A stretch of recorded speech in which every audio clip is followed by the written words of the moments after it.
Okay, now it started. All right, good. I'm gonna share, or actually I'm sharing, still sharing, right? Yes. Good. All right. Nice. Now, let's go back to our welcome to this masterclass, Autonomous and Sustainable Learning Through Digital Projects. Today we're here to get some project ideas for the tourism classroom. And yeah, this is my little welcome for you. I've already been introduced by Misada, so I'm going to make it quick because we've lost some time because of the technology and all. I'm a teacher of English and German. I've been teaching for the last 15 years. I teach full-time or double full-time, we could say. And it's a pleasure to actually teach people. I like that a lot. And just give me a second. Okay. Okay, good. And I'm also a professional development coordinator at the International University of Sarajevo, but I'm an employee of the English Language School, and I'm also a certified teacher trainer for basically for all kinds of teachers, but I focus mostly on language teaching, of course. So, why I said I want to use the webcam today. I would like to get a meet and greet with you, but I'm going to make it only 1 minute this time because I want to save time. I want you to use the webcam to say yes or no, which means I'm going to have to stop sharing for 1 minute. And by using the webcams, can you see me now? Yeah, webcam and all? Very good. Basically, what I want you to do is I will give you I will tell a statement. I will say something, and if you agree or if you say yes, you're gonna stay visible. Yeah. If you say no, you're gonna hide your camera just using your hand or anything else. Is that all right? So, all of you who are happy to be here. All right. Okay. All of you who don't like technical problems, who don't like, if you don't like them, if you agree with the statement, you stay on. All right. Good. All right. All of you who come from Bosnia. Mhm. All right. All of you who are from Italy.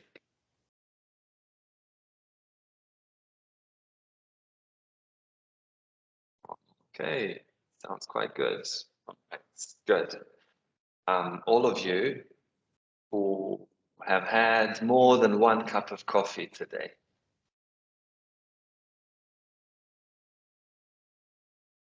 All right, good. And the final one, all of you who will turn off their webcam once this is finished.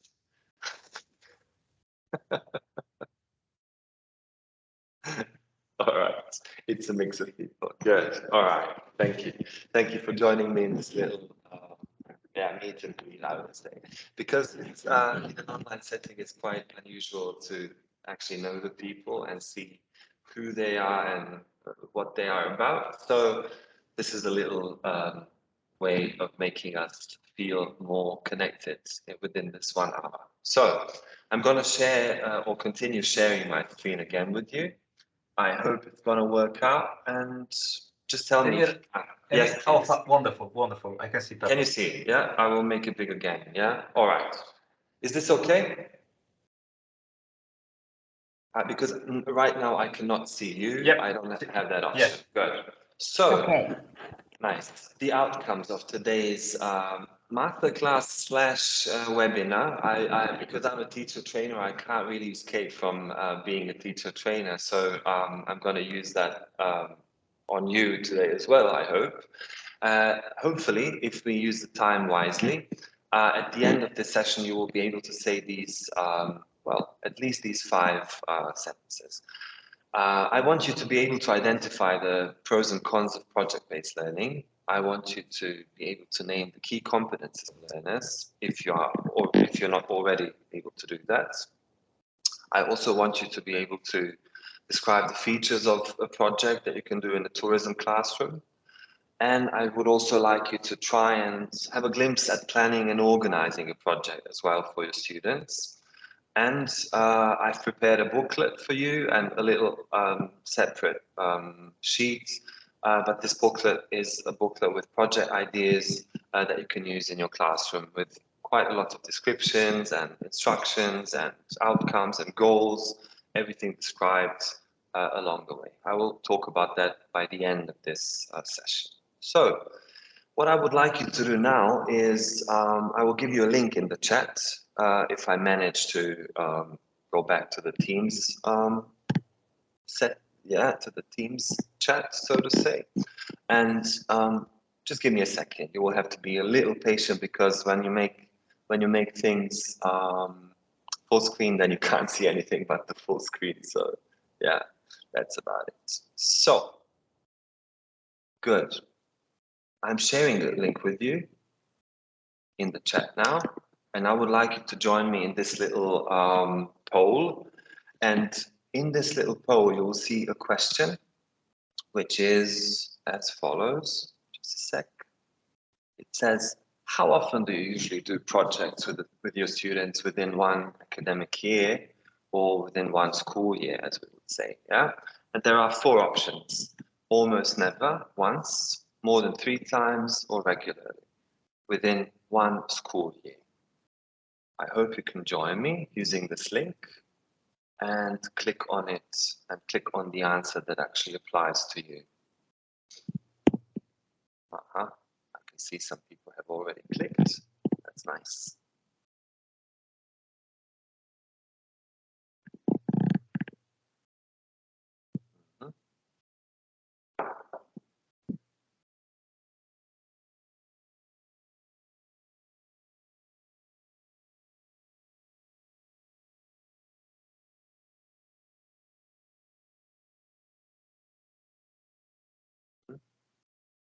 I think we can wait for a little bit more answers than 6 I have. I think there are 10 or 12 people. So everybody should be able to click on the link that I sent in the chat.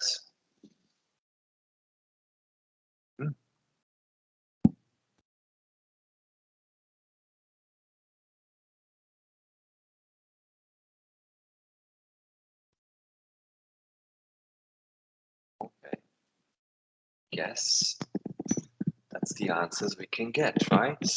I'm just not sure.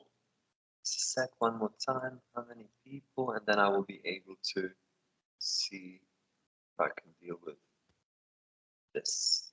If this is everything, so to say. Yeah, all right.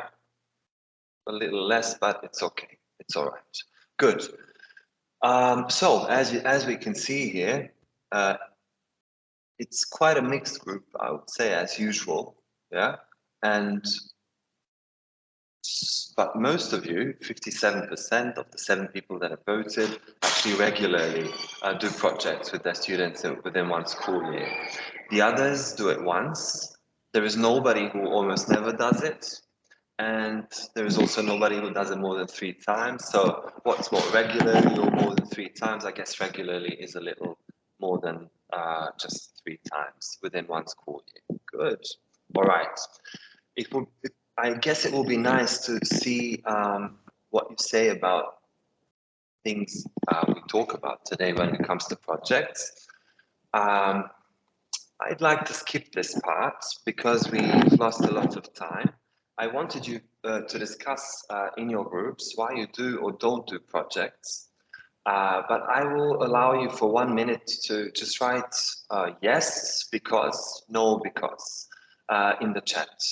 So we save a little bit of time and we can do the breakout rooms in one of the next tasks that I've prepared for you. So please use the chat to tell me why you do projects and why you don't do projects with your students that often, let's say. So yes, because, no, because. I'll give you 1 minute for that, and I'll be following the chat and trying to read out so that everybody can actually see what we have. So, it's the chat. Tina says, yes, I do projects so the students are motivated and not bored during my lesson. That's a nice thing to say. It's good. We do projects because it helps students learn better. That's quite a substantial reason. Mhm.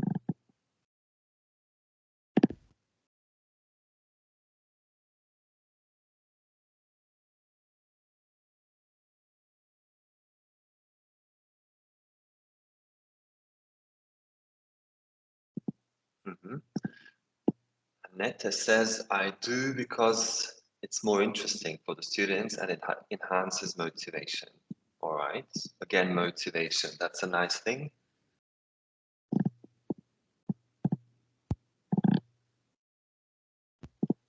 Projects keep students engaged. Thanks, Jessica.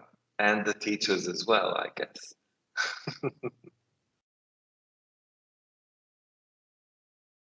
Good. Let's say the final messages are coming in. And we're going to resume with our talk and one little poll as well. The most interesting way for students to learn is when they do projects. They are all engaged and the outcome is great as well. That's nice. That's nice. Good. I'm going to let you write more if you like. It's motivating.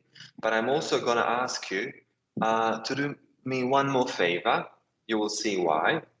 I want to share a second link with you today in this chat. And I would like you to join me in this little question or questionnaire or poll because it's quite interesting. You said projects motivate students and they are more motivated or more engaged. Yeah, we could say that as well. Now, my question is, what about webinars? What about online meetings? What about seminars? What's the strangest thing you did while attending a meeting online? And you have a few options. So please take a minute and click on the option that suits you or applies to you, we could say.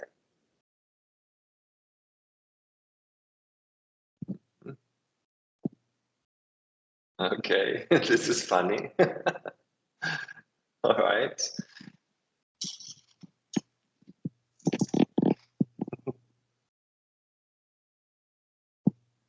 Uh-huh. Oh, wow. Oh, wow. I did not see this coming. All right. Okay. I'm gonna try and summarize this graph of ours. So 50% of people have done the laundry during one of the meetings online or webinars or whatever. Some of you have done have made breakfast. Some of you have done other things, but you don't want to tell us, which is fine as well. And some of you have watched Netflix. That's nice. Now, my question is, why is that so? This is quite a funny answer. All of these answers are quite realistic, I would say, yeah. And I have to say that one of these things is something that I do quite often when I have meetings online. It's really the laundry. I mean, like putting the laundry on the line. That's basically what comes in very handy when you have an online meeting. So thanks for answering this very honestly, although it's anonymous, of course. It depends exactly on, yeah, it depends, or working on other projects, somebody writes here in the chat as well. That's also fine. It depends on the motivation we have, right? That is actually why I asked you this question. And I'd like you to help me find as many words as possible when you look at these letters. Look at these letters and try within a minute, let's say, to find as many words as possible. And it's also possible to use all letters to find one word that contains all 11 letters that you can see here. So let's have a quick look at the chat if we have ideas as to what the words could be and how many words we can collect in 1 minute.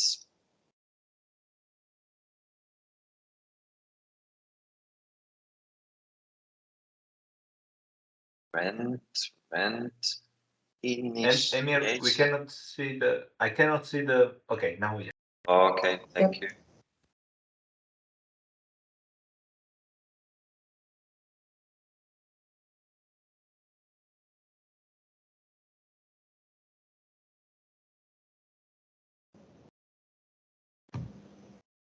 I'm quickly gonna have a look at the chat as well. Rent initiation site.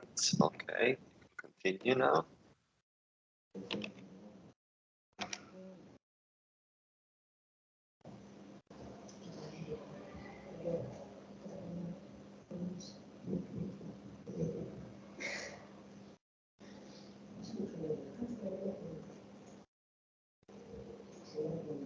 Okay, that's in a different language. Okay.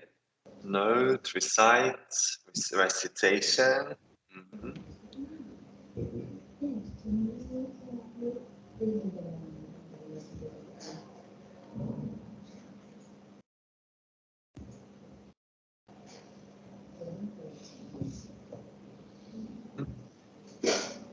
Okay. Is anybody here who can actually find the word that contains all 11 letters?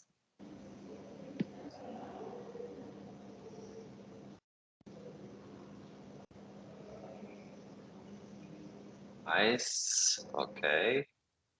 All right. I think I'm going to show you what the word is.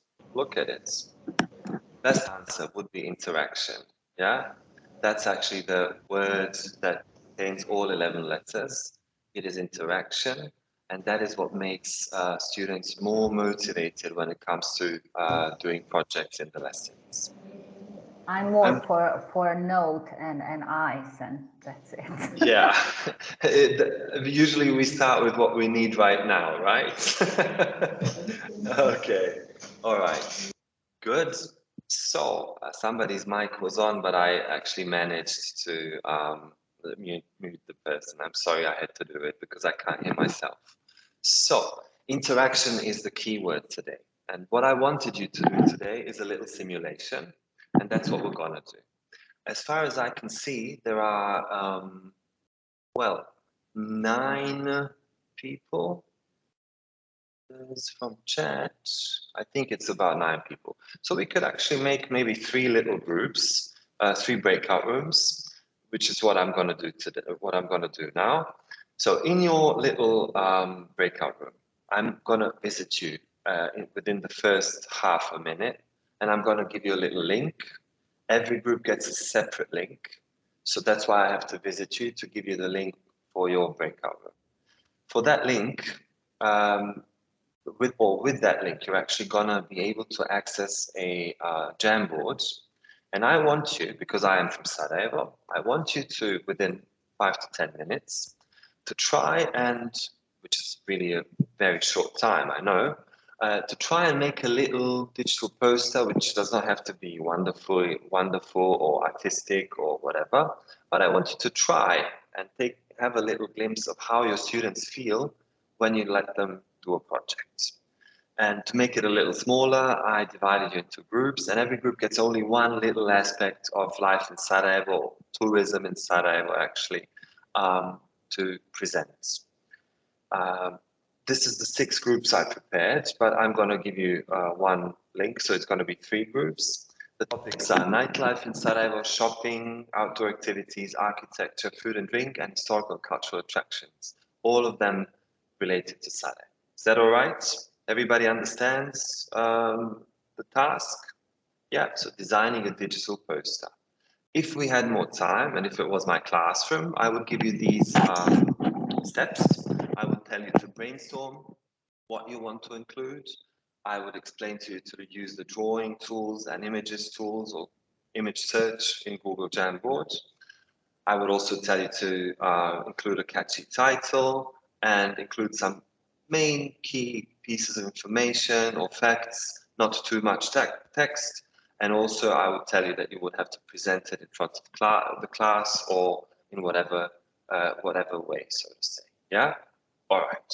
So, because we don't have so much time, we've lost a lot of time, I'm going to immediately put you into groups, visit you, just wait for me, I will give you a link, and then you will be able to access the Jamboard all together, so you will collaboratively try to, let's say 5 to 8 minutes, try to do the best within that very short amount of time, and then we're going to have to, let's say, we will be able to view the results. I will be following you anyway. I'm the spy here. Yeah, I can see everything. So, okay. So I'm creating the rooms. Please join the room and see you in a few seconds.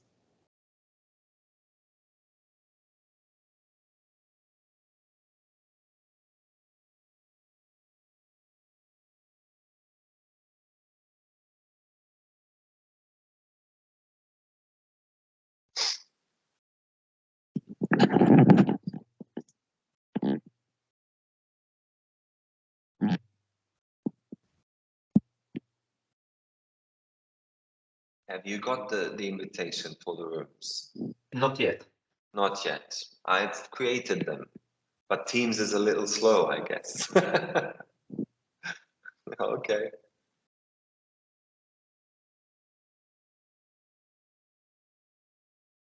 Let me try again. Still creating. Huh?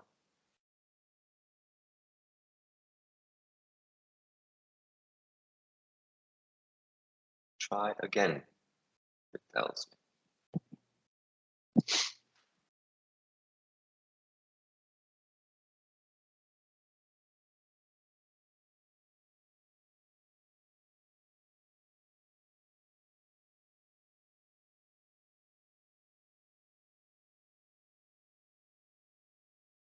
I don't know if it's because you are sharing the screen, maybe.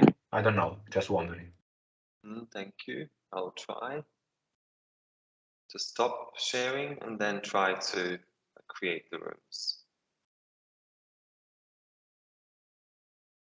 Good idea. Thank you.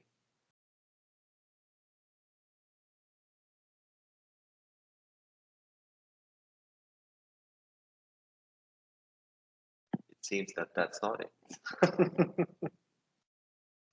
I mean, only 2 days ago I had a Teams meeting. Yeah, 2 days ago and everything worked. Is it because we are being recorded? Maybe it's something to do with that. It should not. It shouldn't be the case, but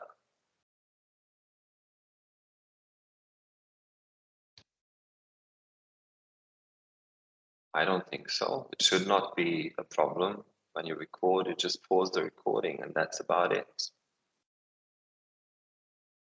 I mean, it pauses the recording. It doesn't record the breakout rooms. So, yeah.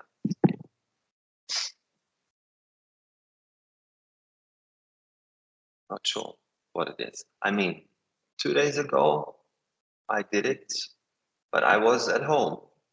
Maybe it's my setting. Are you using the desktop app or the browser? Because sometimes it makes a difference. I'm using the app. I finished the ideas.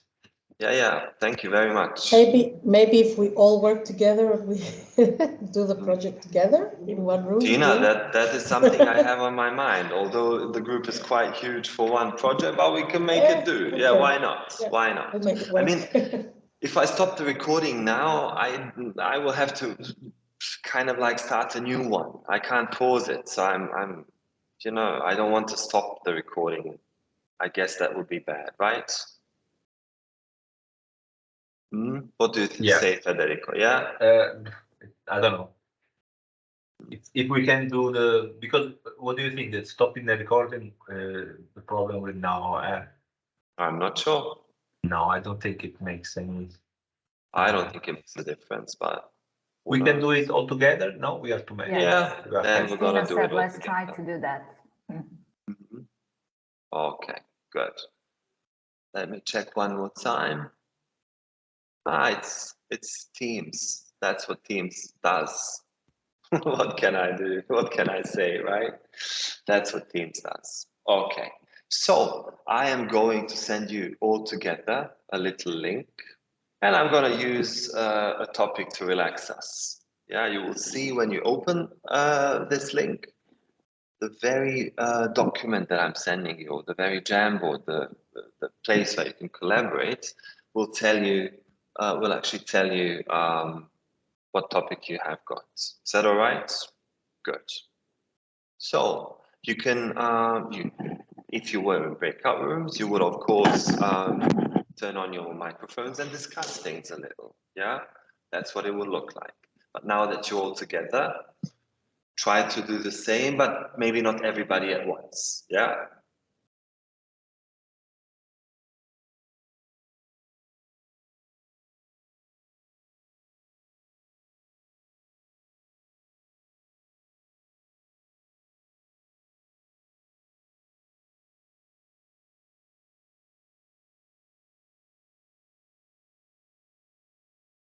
So the topic is nightlife. Yes, but in Sarajevo. Yeah. But we should imagine something. I mean, I've been to Sarajevo once, but I didn't stay enough to try the nightlife, so I'm not very prepared on it. Should we invent something?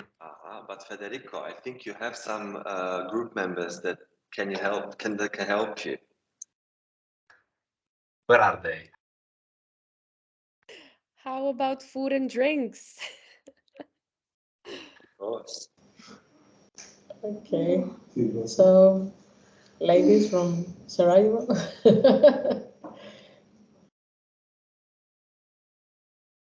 Nightlife is not my piece of cake. Maybe we should assign tasks among each other, who is going to look for what, and maybe we can Google information, because I've never been to Sarajevo and I think maybe other people haven't. So who, like food and drink, restaurants, another one, movie theaters, another one. What else? What ideas can you do at night? Ice skating, I don't know if they do in the winter. Yes, they do in the winter. Okay, so Mirsada, assign us tasks. Come on, you are the Okay, so manager. let's see who wants to, I don't know, drink a beer. You can search where to go. I'll do bars. Okay, who wants to eat some traditional food? Where to go? Okay, so and also who wants to do, let's say, ice skating, as you said. Imagine it's a winter time, you are in Sarajevo, you would like to drink some good beer, and you don't know where to go, although you know that Sarajevo has a beer factory. We do have, and we have a long tradition in producing a beer. And also traditional Bosnian food, it's mainly carbs and real food, but you're starving, you would like to go somewhere and eat. Be full. So then also you heard that in Sarajevo there's some places for ice skating, and you're thinking maybe after big dinner maybe you should do some ice skating. So let's search places in Sarajevo and come up with the places to go, to recommend to go. So let's say like drinking beer in Sarajevo. That is mine. That's mine, Mirsada. Oh, I'm sorry. Sorry. Can we write the list of food to try and the drinks to try? Something very traditional in Bosnian? Yeah, let's try with burek. B-U-R-E-K, burek. So do we just type it, or should we find some images and then include them on the chat? You can just, it would be great to find some images, I guess, or even write. Okay. Whatever it's easier. Okay. Okay, so I can put in a chat some food. One tip from me, you can Google images on the Jamboard directly. Oh yeah, I forgot to say that. I will write you name of the dishes that you can eat in Sarajevo.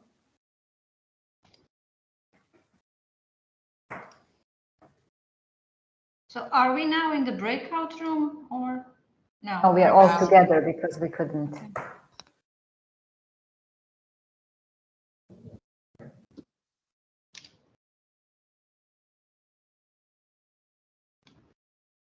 Nice.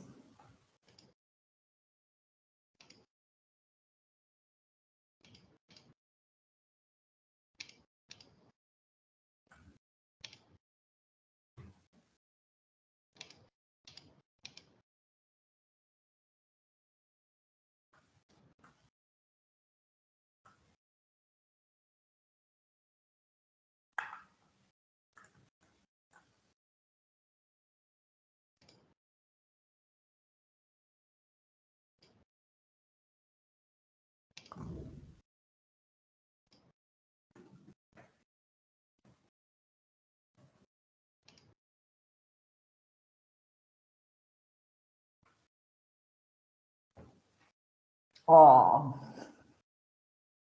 Sorry, I know this is a Croatian brand of rakia, but that's what Google has given me. okay. How about ice skating place? Did you find it?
Can I paste on this app or I just have to drag? Copy and paste, can I do?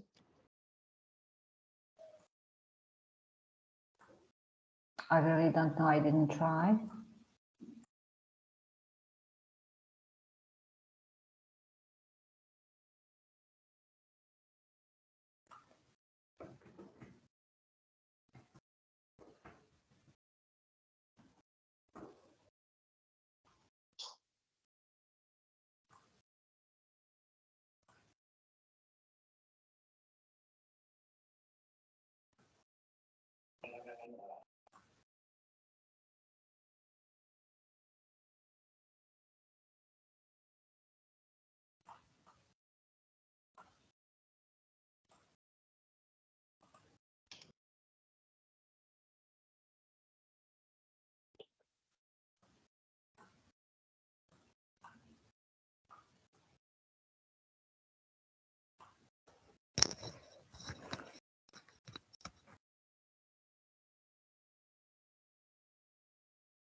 Okay, 1 minute.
All right, everybody pencils down.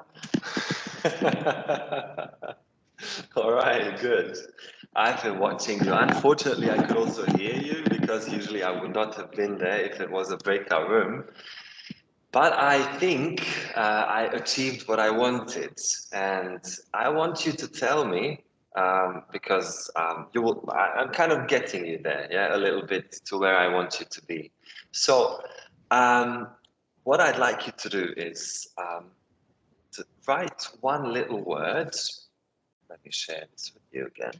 Yeah, to write one little word, which is basically just a sec. I'm sorry. Which basically, okay, I think you can see it.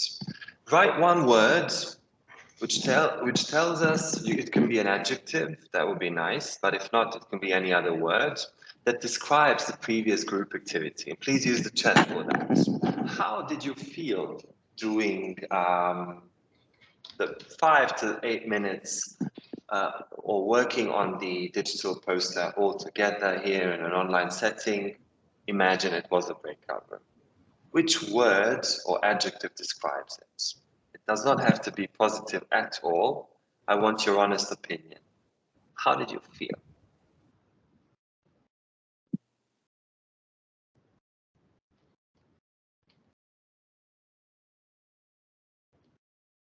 Hungry. Okay. Stuck in Jamboard, fun, exploration, entertaining. Very good. Exciting. Did you feel exciting or excited, teacher? The activity was exciting. Yeah, of course. I'm just joking a little. That's good. Simply stuck in Jamboard. I like this comment as well. All right, that's quite a lot. Teachers always correcting, Emir. I know. That's I think that's almost pathology. But we're gonna see. So thank you for the good feeling. I must say I did not expect that many positive comments, let's say, because what I didn't give you was enough time. What I didn't give you was enough instructions, and what I didn't explain was the Jamboard. So I assumed that all of you just simply know what a Jamboard looks like and that you can use it, but most probably you don't. A little lost in Jamboard, somebody says. That's a nice thing. That's very nice to say, actually, because that's exactly what I want you to think about when we talk about projects and organizing a project. So, and now, pros and cons, we're gonna try and, well, summarize this a little. what would be the pros and cons of a project? Yeah, I wanted us to collect them, but since we didn't have enough time, maybe we could come to this by the end of the whole session. The pros, we already said, it motivates students, but the cons are definitely a lot of explanation needed, and also what is necessary is to have an engaging topic as well. Something the students do not know much about, but something they want to learn about. So let's try and skip this little part because of the time. And although this is a very important one, I'd like you to think about what the pros and cons of such an activity in school could be with your students. What I want to say is that this, let's say, putting you in a situation where you have to work on a project together or on a poster as we had it, creates something that we call positive interdependence. Yeah, and this mutual interconnectedness is actually created by the fact that the group is only successful if everybody does their part of the job, so to say. Yeah, so it's basically a joint venture where everybody has to do their parts, and all of that builds up towards a certain goal, so to say. And even the students that are high achieving, they usually work alone, or they prefer working alone. Even they get encouraged to cooperate. However, what I could observe this time with you, and you definitely could feel the same, was a lack of organization.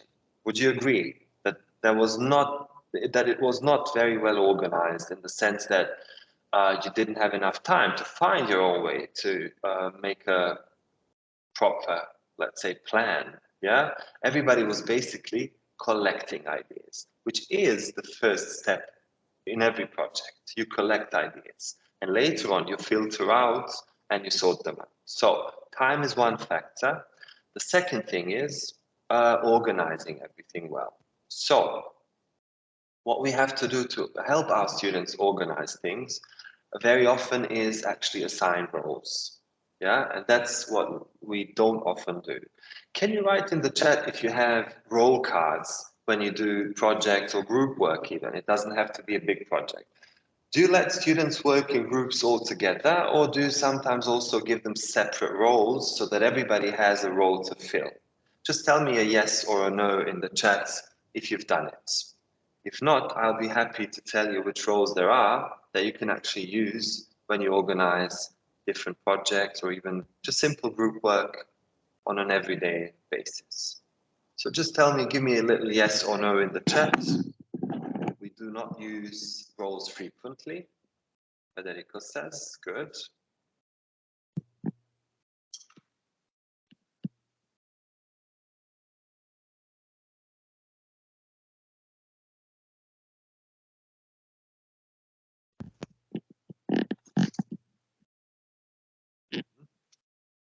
What about yes or no in the chat, please? That of the team leader, shared roles, don't use frequently. Yes, in groups, and the roles they assign them among themselves. It's also nice. It is frequent in my projects with students. Nice. It's good. Yeah, great. I'm gonna resume. These are only a few roles, and in that booklet that you're gonna get somehow after this webinar, because I'm not sure if we can post it immediately here through the chat or any other way. I will definitely make it possible for you to get that. The different roles could be just as simple as a time manager, an observer writing down things to later be able to say what happened, a facilitator who actually plans and leads everything, a secretary that is going to write the report, and somebody who's actually later on the person who reports the whole thing or actually presents the whole thing. That is only one set of roles. There are many, many different kinds of roles, and they are basically divided into methodological, social roles, and content-related roles. Yeah, so in that booklet, I'm going to give you a lot of ideas as to how you can actually, which roles you can actually assign to your students. This makes it very, very easy for students to actually work together, and very often also helps the ones that do not know how to deal with group work actually have a purpose, let's say, in the group. You will be able to also, without mentioning and without explaining, assign different roles to different students according to their interests, or also according to their, to their weaknesses and strengths as well. So somebody who is rather weak will maybe be the time manager for the first time they do something like this, but next time they may actually develop and see how it works and be able to, you will be able to shuffle the roles within the groups as well. So, in general, what I would like to tell you and point out, and now I will give you a little bit of information about what I want you to know about project work and why it's so important, especially in the tourism sector that is developing and one of the most developed sectors actually all around the world. I crossed out this 21st century because I don't think that modern education has this goal, but education as such has the goal or the role to develop key competences in learners. And these competences are actually transferable skills, which they can use when they are young, but also when they are adults in all kinds of situations. And when I say in all kinds of situations, it means in everyday life, but primarily in the world of work. And developing key competences through our lessons is actually makes our schools and lessons and learning as such sustainable as well. And as you note, projects, I said at the very beginning that projects make learning sustainable exactly by developing key competences in learners. And I'd like you to take a look at what I mean by key competences. Key competences, and I would like you to think about your life right now. You're not in school anymore as students. You're in school as employees. You have different kinds of jobs. You have different kinds of experiences and backgrounds. But would you say you need these key competences in your life? Just think through them as I talk about them, and think about if you still need them, not just for a project in school.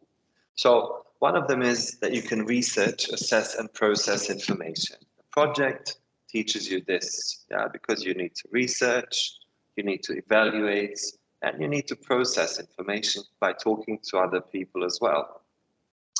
However, it also teaches you to learn on your own without a teacher to tell you everything, which means that you already teach students or give them the skills to actually understand that learning is a lifelong process, but only if we know how to do it. At the same time, we could actually say it's the complete opposite. You learn how to work in a group as well. So you learn both things. Learning how to work on your own, but also work in a group is very important for the world of work as well. And to do that, you need to teach students certain strategies, learning strategies, and give them enough time and enough opportunities to try to apply those learning strategies, to see them actually work in action. All of these things, a little project can actually cater for. Thinking about how we do a project, we used the Jamboard. So in order to be able to say, I can use digital media for learning or for work, you have to try it. There is this principle in methodology and pedagogy which says time on task, which means if you spend a long time dealing with digital media, you will learn how to use it for different needs. So a project teaches you that as well. And in the end, the product that you get, it has to be presented to an audience. So at the end, you can also learn how to present certain information. So when you look at these key competences, what would you say? Do you still need them? You can give me a thumbs up or a thumbs down, or maybe half-half. Would you say you still need them in your life as working people, people that have to deal with other people, that work in teams? What do you say? Hmm? Yeah. Yeah, I guess so. All right. And where did you learn them? Did you learn them in school, or did you make it yourself?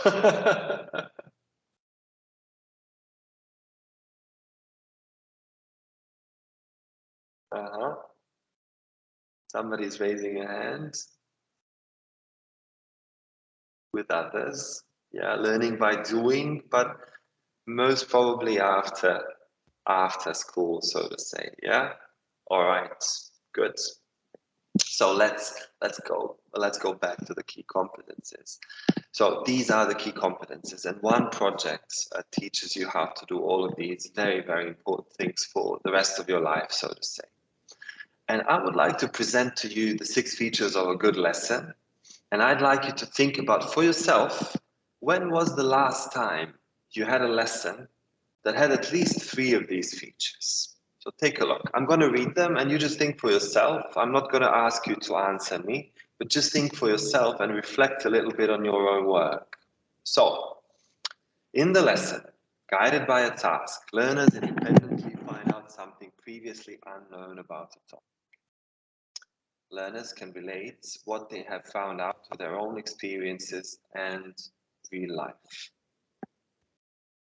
Guided by an assignment or task, learners do research. They ask questions, they read texts, and they summarize their results.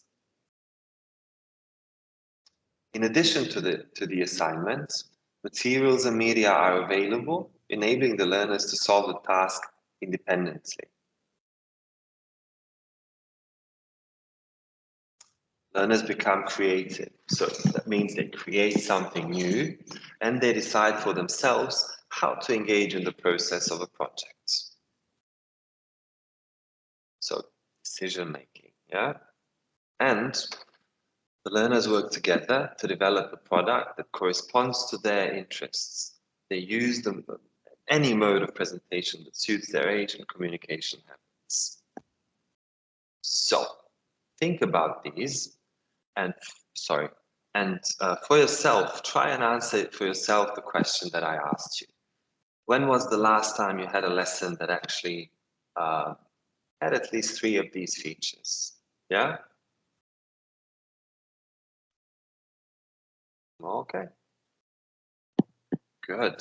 I hope you will rethink things, and if you think, well, all of my lessons are like this, then your students are lucky people, I would say, right? So let me just quickly have a quick look as to, oh yeah, now I can show you the full screen, I think. Somehow it's going away. So when it comes to projects, let's summarize. They include research. They very often supplement the course book, and very often the course book is 5 to 8 years old. Actually, the course book, once it gets published, it's already outdated because it takes about 2 years for a course book to actually get published and get to the bookstores. So imagine now the way and the time that has passed from the moment the authors actually wrote the books and the moment they appear in the bookstores. Projects also include collecting and processing data, as we said, and they include an exchange of opinions. And very often opinions are not even formed because, well, as you said, there is no motivation to think.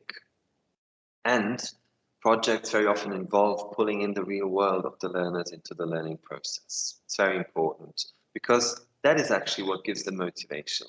When the question arises and there is this center in the brain which wants us to feel good, yeah? And it does not feel good unless we know why we're doing something. So when your learners ask themselves subconsciously that question, why do I have to do this? If they find an answer themselves, except for you offering one, it's going to motivate them for sure. So, projects promote autonomous learning, which is lifelong learning skills, basically. They promote cooperative learning as well, which is teamwork that we need in the world of work as well. They are very product oriented, so you have to have something that is the result of your cooperation with others. They also enable differentiation, which means weak students, strong students, students that are used to doing group work, students that are more introverted. So by giving different students different tasks, you can actually differentiate between them, which is very often not possible when you treat them as a whole group, so to say. It maximizes learner engagement because everybody has something to do.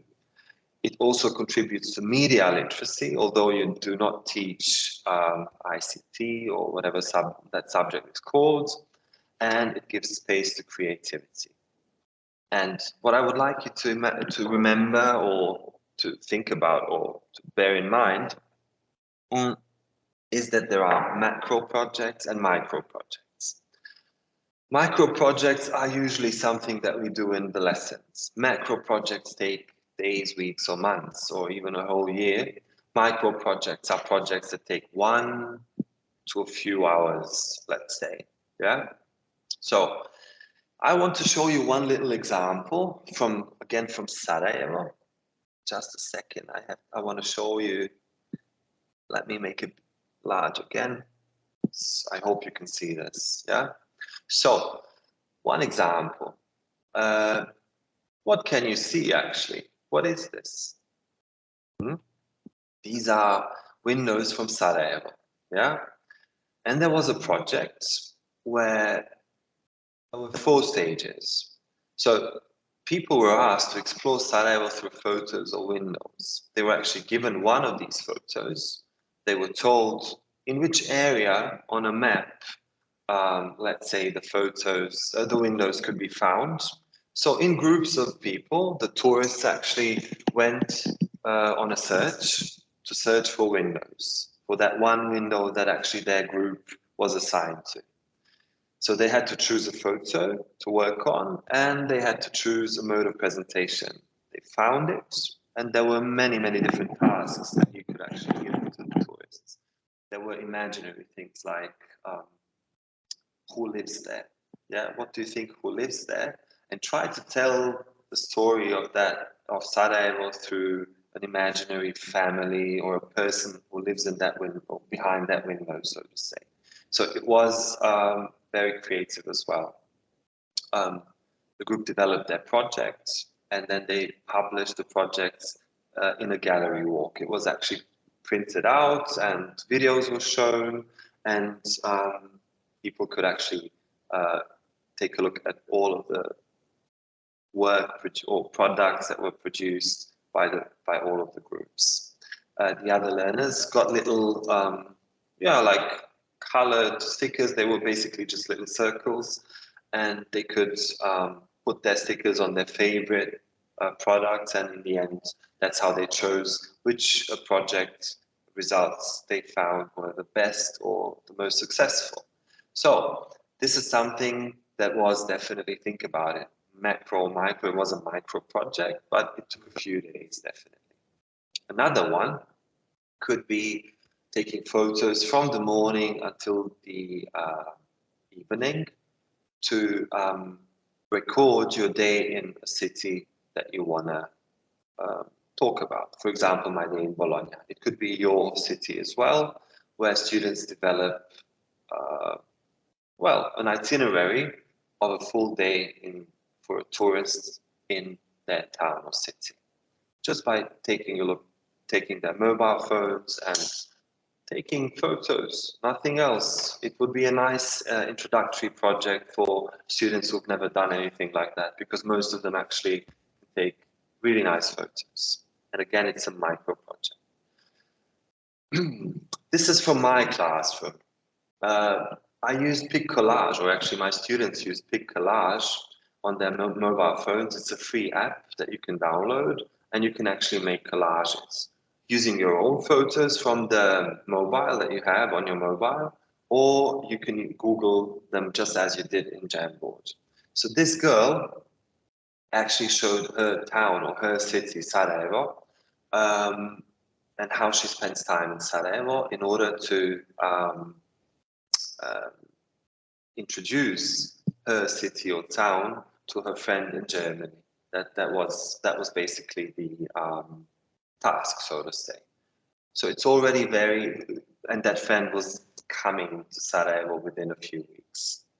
Another student did something similar as you, only using a different app, Big Collage, as I mentioned. He presented Sarajevo in a completely different way. He chose, for him, the most important three, let's call them landmarks, although Cevapi, the meal in the middle, is not really a landmark, but the status is almost like a landmark. So, and he provided a little bit of information as well and presented it. And another class project that was less tourism based, that was more rule based. Yeah, like what rules do we have in the classroom? So basically, this is what it was. So it's very simple. Students actually didn't need more than 15 to 20 minutes to produce these and to send them to me and to present them to the other people, yeah, in class. Point is, when it comes to projects, they allow a lot of freedom and a lot of creativity, but that should also be, let's say, represented in the way students present their work. So in the project about the window, somebody took videos, another group made a collage, another group made a podcast. It was really different. All of them had a different choice. So, but what I did offer was a choice. I offered a list of things where they could choose from. So to support them, so to say, in their decision-making process. So when it comes to this, the project outputs were, you could do these, for example. Yeah, if you look at the task in the middle, it says some tourists stopped us in the street and. So basically giving your students just a little prompt and giving them different options as to how this prompt is gonna look like a speech or a song or an interview with a tourist or with a local person, or writing a postcard or a role play between the tourists and the local people would actually turn out in each group. It would actually be something else, and that makes it much more engaging for the students, first of all, but also later on in the presentation phase. It's not that boring to watch it's not that boring compared to listening to 5 presentations that actually look the same. Here, I'm just going to quickly show you the different options or the possible outputs for tourism projects in schools. I'm just going to let you have a quick look. They are all included in the booklet that I'm going to send to you somehow. I will see how that goes, how I can do that after this meeting. So there are really a lot of ideas as to what students can do for tourism projects, like a destination marketing plan, a social media campaign, a photo essay, a budget travel guide that they have to develop, or an audio guide or podcast for a certain building, for example. Yeah, there are really many different options. The historical site preservation plan is something that I like a lot because it takes a lot of research to actually take a look at how the municipality or the town or city actually deal with these things. So to help you with that and to help your students, I prepared a little project planning grid for you, which contains 10 different pieces of information that you have to fill in, so to say. The first one is a project title. The other one is the aims of the project, and the other one is the outcomes, with the phrase by the end of the project or lesson, the learners will be able to do something. Yeah, it's very important to have those outcomes on mind. And then you can plan the steps, the preparation, the execution, the result, processing, and the presentation with the students, or actually they can plan it with you, or first individually in their groups, and then with you actually facilitating and monitoring the whole thing. Here, you would actually have to write the task instructions with all different details that are necessary. and also plan for the materials or aids or media to be used. Also, you will have to have a look at the interaction patterns, which means, are you going to assign roles? Who is going to do what? What is going to be the product at the end of the project? Or are you going to allow a multitude of products? And what will be the mode of presentation? Are you going to do a gallery walk or an exhibition? Or are you going to make a classroom walk where students actually present their products to each other by walking around and stopping next to each other and talking to each other about them?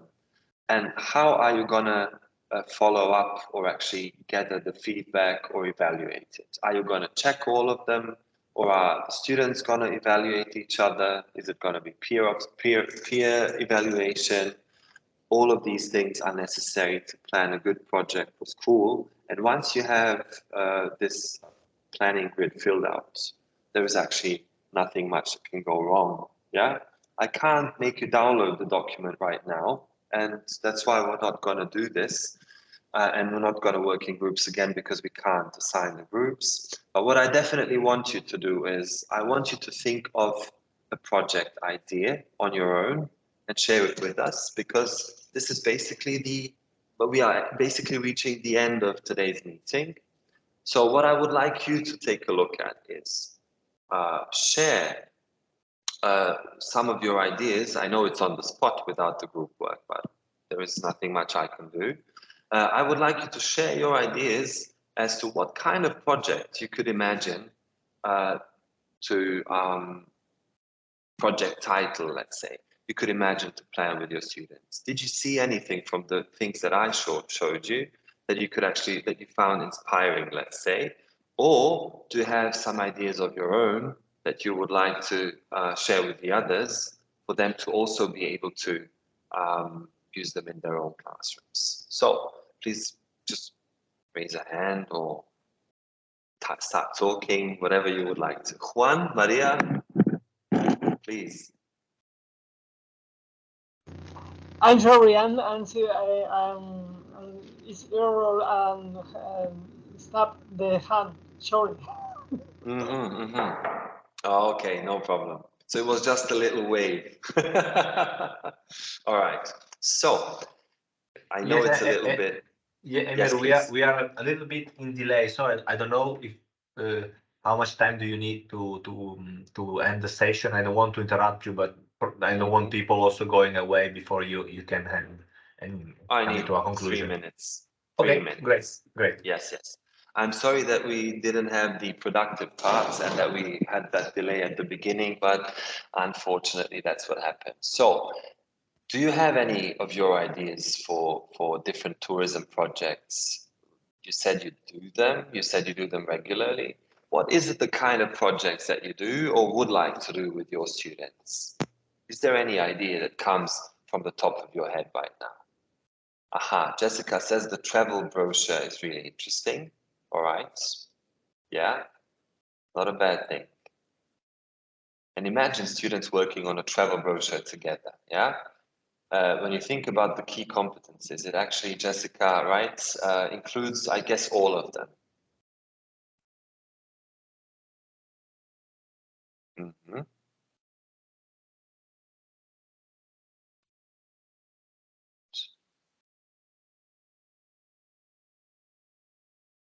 Yeah, all right. Then I will let you write if you have any ideas in the chat, and I'm going to wrap this up a little because we are kind of reaching the finish line, so to say. I'm going to give you this project planning grid as well. It actually takes care of all the little steps that you have to take care of when you plan a project for your students. I'm just gonna, there's a lot text heavy, don't worry, but you're gonna have this in the booklet. I just want you to have a look at the different ideas, project ideas for the tourism classroom that I compile.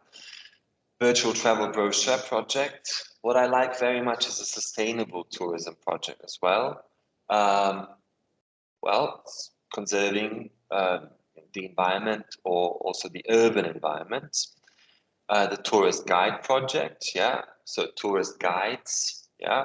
As you can see, digital tools are always included, and there are always different suggestions as to which tools you can use.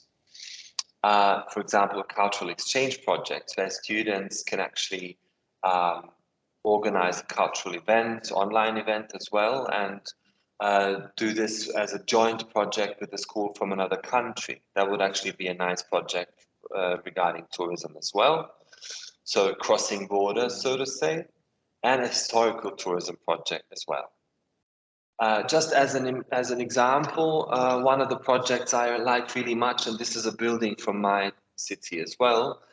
Can you imagine that this magnificent building is actually basically rotting down? Yeah.